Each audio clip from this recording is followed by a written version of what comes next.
င်္ဂလာပါရှင်ရွှေဦးစာအွန်လိုင်းရှော့ကနေကြိုဆိုပါရရှင်ဆက်ဒီနေ့ပေါ့နော်ယာယီဖြူဖောင်း hair style လေးနဲ့တစ်ချက်မိတ်ဆက်ပေးမှာပေါ့ရှင်သူကကြတော့သူ့ကိုတောင်းရင်လေရေပြားထိခိုက်မှုလည်းမရှိသလိုစပင်ပျက်စီးမှုလည်းမရှိပါဘူးရှင်တချို့ကကြတော့ပေါ့နော်တပတ်လုံးနေရေစပင်လေးတွေဖြူလာတယ်နှထင်းလေးတွေဖြူလာတယ်ထဲလေးတွေဖြူလာတယ်အဲ့လိုလိုတွေတောင်းလို့ရပါတယ်ရှင်ပြင်သွားမဲ့ဆိုကမှဆေးဆိုးဖို့ချိန်မရတဲ့သူတွေအရေးပေါ်လိုအပ်တဲ့သူတွေသူတို့လေတောင်းလို့တောင်းသိပါလေရှင်သူကကြတော့လေ20 gram ပါတဖူးကိုမြန်မာငွေ2000နဲ့ထောက်ကြပါရှင်ဒီလိုတဖူးကိုတဖူးမှာ20 gram ပါတာပေါ့နော်ဒီလိုတဖူးကိုမြန်မာငွေ2000နဲ့ထောက်ကြပါရှင်တရုတ်တဲ့တောင်းမယ်ဆိုရင်4-5 6လလောက်ထိတောက်ခံပါလေရှင်သူကကြတော့ဘလို့တော့ရမလဲဆိုတော့ပေါ့နော်ဒီလိုလေးဆန်သားလေးမှာဒီလိုလေးဖြီးပိန်းလေးရုပ်ပဲရှင်ဒီလိုလေးဖြီးလေးမှာပေါ့နော်အနံကလေးကလည်းမှုမွှေးလေးပါရှင်တောက်ကြည့်ပါရှင်အနံကလည်းမှုမွှေးလေးဆန်သားပြည့်စုံမှုလည်းမရှိဘူး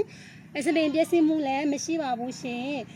ဒီဟာသုံးပြီးရင်စီတွေပေါင်းလေးလေးမလားဆိုလုံးဝ40မလို့ပါဘူးရှင်သူ့ထဲမှာတန်လင်းစီလေးပါပြီးတော့မို့ဆန်သားအပြည့်စေပါတယ်ရှင်တူလေးလိမ့်ပြီးရင်ငကိုစပင်တိုင်းလိုချင်ရင်ခေါင်းပြန်ရွှေလိုက်ပါရှင်တချို့ကခေါင်းမလျှော်ချင်သေးဘူးဆိုရင်ဒီလိုသိရှုလေးလေးနဲ့တောက်လို့လည်းရပါတယ်ရှင်ခေါင်းမလျှော်ဘူးဆိုပေမဲ့ဆန်သားပြည့်စုံမှု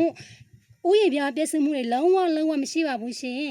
ယာယီစမင်ဆိုစင် hashtag မှာ2မျိုးလာပါတယ်နော်ရှင်သူကကြတော့တဘူးကို20 gram ပါတယ်တဘူးကိုမြန်မာငွေ2000ထောက်ကြပါရှင်ဒီဟာကြတော့ဒီဟာနှခမ်းနေပုံလေးပေါ့နော်ဒီဟာကြတော့ဒီလိုမျိုးသုံးလို့ရပါတယ်ရှင်သူကကြတော့တဘူးကိုမြန်မာငွေ1600တဲပါရှင်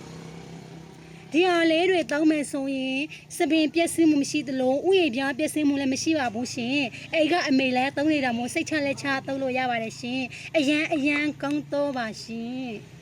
ကျေးဇူးပါရှင်